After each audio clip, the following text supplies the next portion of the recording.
Yes, yes, yes. Yes, all right, guys. Welcome back to Official Informant. I'm your host, Ben. I'm here with. Sempala Edward. And? Brand Nipper. And? What did you say you were? Brand Nipper. A brand nipper. Yeah. This guy is not. It's not his name. Anyway, that's his name. That's his name. And you also? My name's Peter. Peter. Peter Brown. Peter Brown. Brown. All right. So, where do you come from, brother?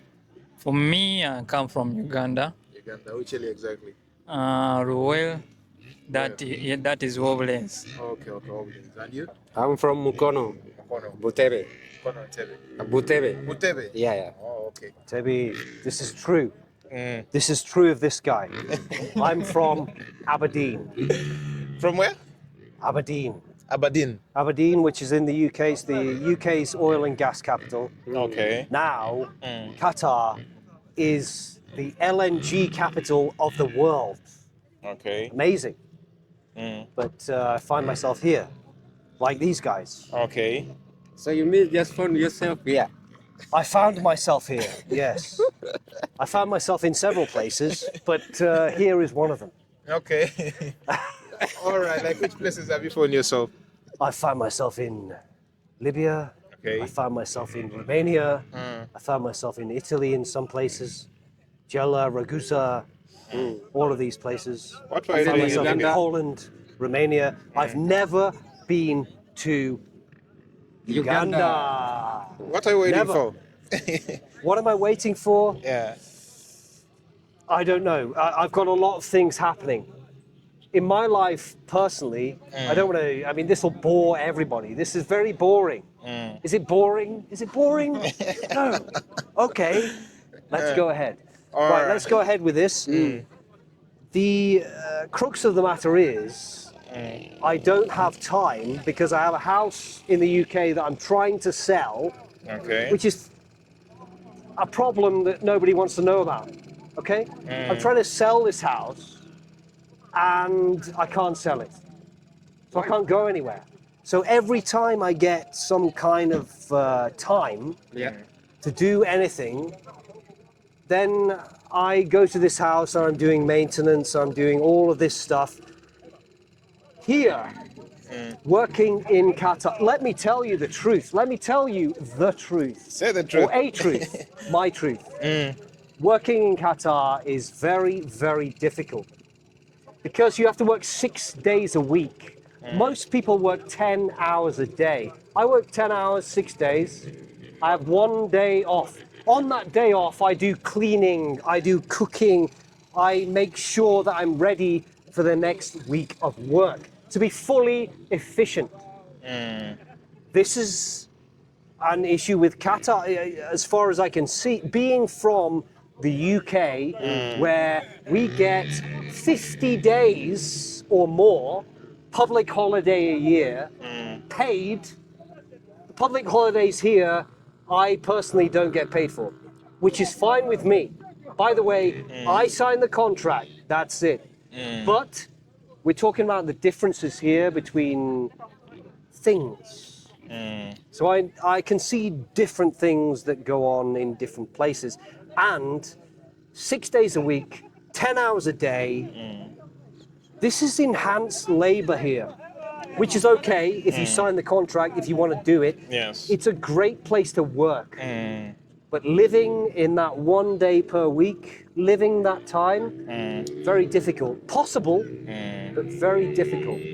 True. Interesting. Sorry. All right. So, brother, what do you do? Me, What's you? my job, Yes. I am a manager in a certain company here. Okay. Yes, dealing in housing.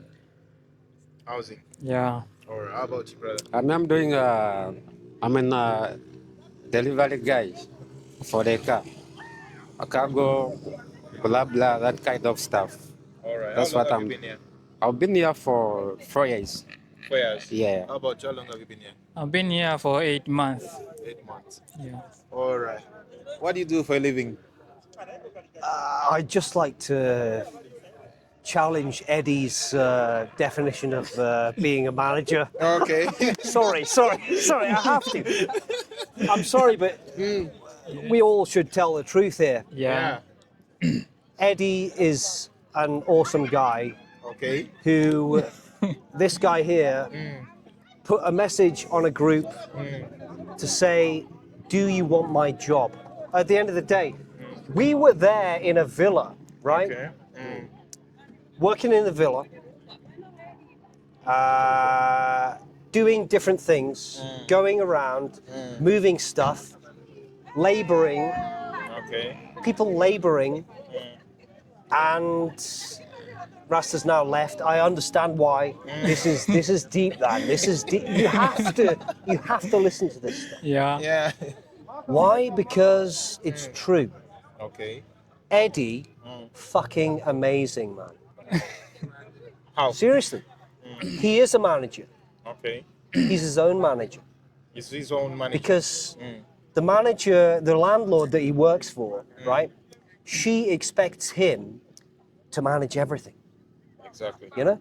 She's got multiple buildings here, multiple houses, and I don't know where you came from before. I'd never discussed this. I didn't discuss see it this with- coming. Yeah, I didn't actually see what Eddie was doing before. But what Eddie's doing now is the main thing. You know, this is what I know. Yeah. So this is what I can tell you. And what I can tell you is this is awesome. You know, he's managing that landlord. Okay. She's not managing him. He's kind of managing her. And that's basically, in Qatar, how it should be. Yeah. You know, because landlords don't know what they're doing. Exactly. You know, I mean, generally speaking, some landlords, they do. Some places they do. You have to, the end of the day, the message is you have to be careful who you're working for, what you're working for, where you're working. You know, understand this and you can understand the situation in Qatar. You can live a beautiful life like this, being on a beach like this, amazing, with great people around. You can live this. And I think maybe that's what people want by viewing this channel. I don't know. In Eddie's case, he's very young. How old are you, Eddie? I'm 26.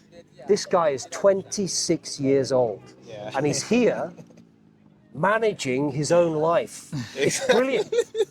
It's fucking brilliant.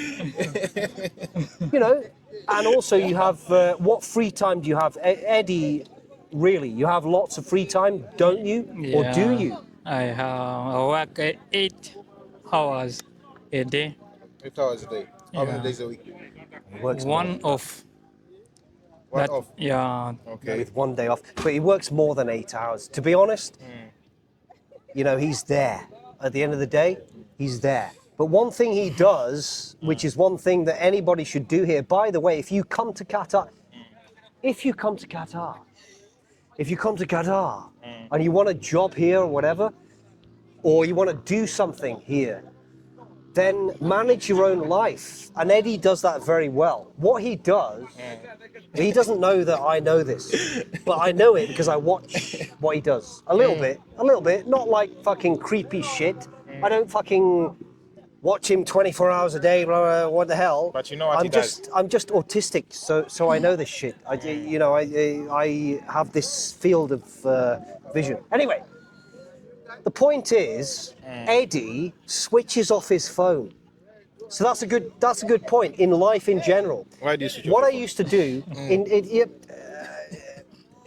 Why do you switch off your phone? you don't Because sometimes always I have so many things to look at. Then the phone is so destructive for me. Sometimes I take it away from me. Then I handle other things. That's a good point. I didn't want to put you through that, Eddie, but this is going to hundreds, if not thousands, of people. Okay, Yeah. this is ludicrous. People need to know about this shit, how to do it. And Yeah. sorry about that. It's all right. But the end of the day, right? You need to switch off. That's what we're saying. That's what we're saying here, man. And being here is is a way to switch off. At the end of the day, for me personally, this is a way to switch off. So you're ready off. You have switched I'm off. already off, man. I'm not. Yeah, Uh, I'm sleeping. all right. So, what advice would you give to somebody who wants to come to Qatar? Is it a nice idea? I would say think about it because I know a lot of Ugandan people that have come here and then gone back. One girl in particular was a girl called, I can't remember the girl's name, but I can remember her face. And I spoke to her in Uganda recently, and she went back, and she didn't tell me she was going back either. We were involved, you know. It's this is a problem with men converging cultures or going between different cultures. They have to have a woman there, which is ludicrous. Anyway, I had this Ugandan girl. I mean, I thought she was great. I mean, I thought I had her. But then she left, and she left abruptly because basically all of the things that I was telling her, and everybody here, whether she's male or female or whatever, I tell you, if you come to Qatar, make sure that you know what you're doing. Know what you want. Have a 5-year plan. Have a 2-year plan. Have a 3-year plan. What's your 5-year plan? What's your 3-year plan? What's your 2-year plan? Exactly. Come here to earn money and then go back. And that's what they want you to do at the end of the day. Because people here don't get citizenship. It's not like other countries where you can go in Europe, blah, blah, blah, America, US, Canada, blah, blah, blah, or UK, whatever. You can get citizenship there. So you have something else. Here, you have, To work and get back home. yeah, So that's why it's very important, as you said, that if you come to Qatar, you must have a plan, you must have a target, you must be focused. yes. Exactly. That's a very nice I would idea. say that's probably you just told me the best advice that anybody could ever imagine in Qatar. I think Qatar is a great country. I think the government are doing very good things. Exactly. But, you know, it's a great place to work, but a hard place to live. And that's the key, because you get some countries that are great places to live, but hard places to work. Like in the UK. In the UK, it's hard to work because you get tax. You can't save any money to finish work. Here, you can arguably earn enough money and then go back to where you're from. And that's beautiful at the end of the day. And I saw several women over the last 3 years that I knew. And guys keep coming back, actually. I'm trying to think of guys that did the same thing, but they keep coming back because women know more than guys. To be honest, they know how to live life better than men do. I mean, if you look at a woman and you say, what are you going to do? She will say to you, I will think about that, and you don't need to worry But about it. she's already here, but she does not know what she's going to It's do. not that she doesn't know, actually. I mean, I grew up with 2 sisters. Okay. So, I mean, I watched these girls grow up to be women, and it was beautiful, very beautiful. But I heard everything, and I saw everything. And, you know, women have this thing. They don't tell you stuff. They don't tell anybody stuff openly, except for women in the bathroom when they're doing their makeup or whatever, together or whatever. Yeah. Anyway, they know, but they don't say it. They know, but they don't say it. Yeah, weird. Why are they Weird. like they are trying to be private? Like they don't want to. Yeah, interesting thing. Going back to what I was saying before, you know, when people come here, they should have a plan. And they have a 2-year, 3-year, 5-year, whatever. And then they leave. They have all this, they accumulate this money, they save this money. They don't want to be sending money. If they send money, okay, but they need to accumulate some stuff as well. This is what I find with the Ugandan community, or African in general, actually. I've met Nigerians and been in inner circles in that sense. Because I love people in general, but I don't like white people. Very Right. weird. Right. I don't relate. Maybe it's because they know too much of me. I don't know. Very weird. And I'm a very open person, as you can tell. Anyway, Nigerians, East Africans, all Rwandans, and people from Angola, West Africa, and also, I'm just visualizing this, Uganda. Yeah. You know, all of these people, they come here, especially men, and they think, okay, I'm going to be sending all my money out. I would say don't do that. I would say don't do that on 2 counts, because 1 count, you need to live here and you need to live well. Don't compromise too much. I've seen guys living in 8 bedroom apartments, and they're not an apartment, they're just a room with fucking beds there, with 8 guys there, earning money to send it all out. Don't send it all out. Live in a nice place. Maybe it's You know, because you they've can got get a families. nice place. So if they have got families, If they've got families, that's the thing. Don't have a family. Or do have a family. You know? There's some people have choices. And in this time that people spend here, some people are forced to come here. Maybe that's a force to come here. Because for me personally, I wasn't really forced to come here, so I don't understand that mentality. But I know the stories that people have to tell. And guys like Eddie, they don't need to come here, you know?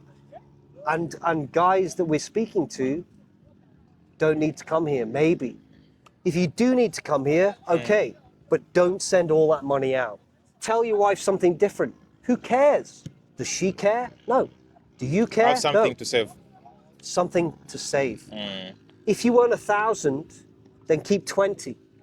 True. You know that takes Over you. years, You know this that builds takes you. up. That takes you back to the point that you are saying that you must have a target. Because if you have got a target and every day you working and spending, how will you accomplish the target?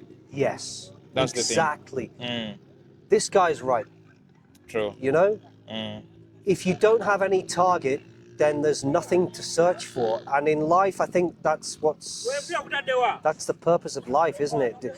Moving between targets, you basically circumnavigate a target, and you're going around and round, and you're slowly, and then finally you make it, and then you're on to the next target. If you don't have any more targets, then yeah. So make a 1 year, make a 2 year, make a 3 year plan. Before you come to Qatar, make a plan. Say, I'm going to be here 1 year, I'm going to be here 2 years, because this is what the government wants here. Exactly. But should I tell you something? I believe most of the young men that don't have families, they have plans when they're coming. I hope many of you can witness this from your side. You travel from home, go abroad, let it be Gulf, wherever you go, but mostly Gulf. We mostly come with plans that are go work first year, settle the pending, because most of the times people are having some pending money, they need, like, they borrow money to come outside because, you know, there are agencies and so many things to cater for. Yeah. At times it's not that easy to come out of our own countries to work. So when you come with plans, you'll be like 6 months, I'll have sorted whoever is demanding me, and then I'll start saving some money. I'll buy some plot of land, I'll build, I'll do this. Like, we come with plans, but there is something we need to investigate and sit down and get a solution for them. Things like you'll come from your home country, you've reached here, you came with a plan. Why do you fail to follow the plan? Why don't you stick on the plan? You understand? So I don't know what happens when we reach here at a certain point. Things tend to change in a way that I've not sat down to really think about. So why did they change? You have to ask yourself, why did they change? Yeah, that's where the point is, because, you know, everybody comes with a plan. We all need to live a good life. We all know what it is to live a good life. So definitely we've got plans, but there is something that we need to look at, that we need to make sure that what's the problem and get the solution for that Yeah, problem. exactly. Because Some problems the here, first they take problem a long I time. noticed was some of the people that come to Qatar, or those that come abroad, when it's the family members that pushed you, when it's apart from that, when you just borrowed money from somebody, when you reach here, you pay that person within 6 months. You stay on the plan until the 1 year. Once the 1 year is done, that person will forget about the background. And that's why I always emphasize people to take vacations. Take vacation, go back home, see the condition you left home, see the reason why you had to leave home and come here. Yes. So these are the things that I always tell people, that take vacation. The vacation helps you very much to remind you of where you come from and the purpose of why you left. And also seeing what it's like when you're back home. I mean, I just had a video conference about a few months ago with one girl that went back, Okay. and she looked so much better, you know, because you can see in a person when they're happy, you know. And here, she was beginning to, you know, look worse and worse and worse. And, you know, maybe her biomarkers, if they took blood, her health in general was going down. You know, there's a lot of stress here and things. She went back to her community, her own village there in Uganda. She had all of the national dress with the, she had a beautiful headdress on, beautiful outfit, everything, you know, proper dress with the sun. And, you know, I could see in that moment that she was genuinely happy. You know, and that's part of life, you know. If you come to places like this, okay, if you're working, nobody's going to be happy when they're working. Let me just take a seat here. Most of the time. But if you're working, then you're going to be, you're going to need to make sure you're happy to an extent. Yeah. On that same point, I'll just have to say this. You know, if you don't move out of your home country, you will not know that there is more opportunities in your same place. Absolutely, yeah. So maybe when she moved out of her own country and came to Qatar, and then when she came here, she was opened the eyes and she had to see that there are some opportunities, there are some chances to grab that she had not noticed when she was there. When she went back, and then she discovered that, okay, if I do this, this can help me to do this. Things are done this way. It may be like when her coming here might have opened up something different. True. Yeah. Absolutely true. I mean, here is the golden streets, you know, they're paved with gold. Lots of people in the past thought that any other country is paved with gold when you come here to work. And if you come to these places, you do come to work, and you don't come in necessarily to live.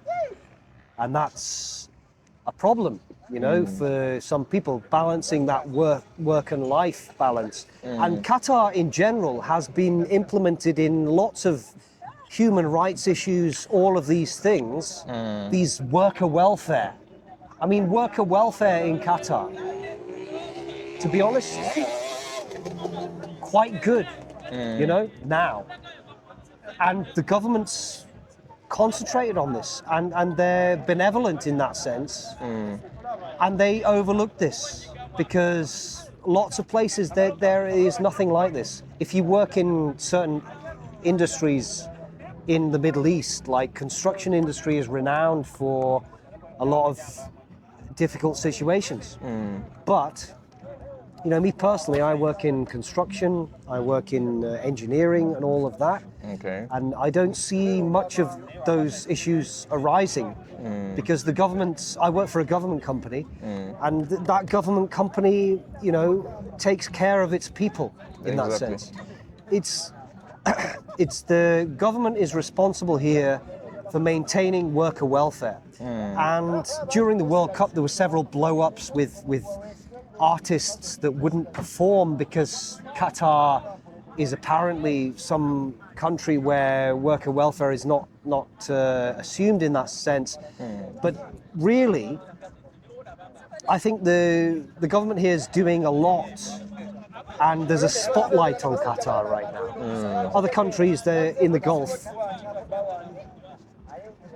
based on what I know, based on the people I know or whatever, and really talking to other individuals in my industry, you know, other countries in the Gulf are really worse than Qatar as compared to worker welfare in that sense. And I have to be careful when I'm talking here because I don't want to say the wrong thing.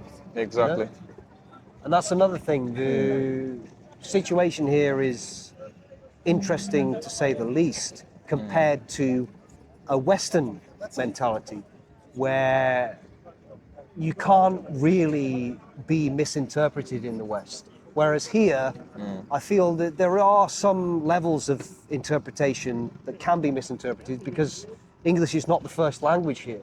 Sure. I mean, in Uganda, English is, I consider Ugandan people to have English as a first language. Sure. In the Middle East, it's not a first language. The first language is Arabic, Yeah. you know? Very So, true. very interesting. All right. So what do you know right now? There is hundreds and thousands of people watching us.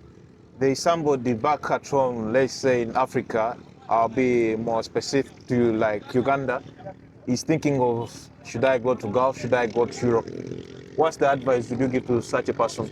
I would say go to Europe if you want to live and go to the Gulf if you want to work. And remember, working earns money.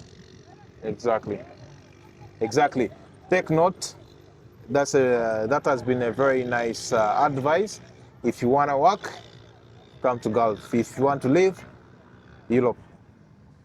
All right.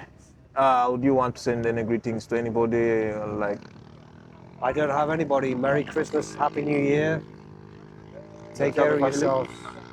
My family, yeah, my family is good. your two I hope- sisters you talked of earlier. Yeah, my two sisters. I have my parents as well. Okay. Neil Brown. My grandfather, who's dead now. Sorry. And yeah, well, these things happen. My mother and her mother. I knew her. Blah blah blah. My two sisters. Thanks. All right.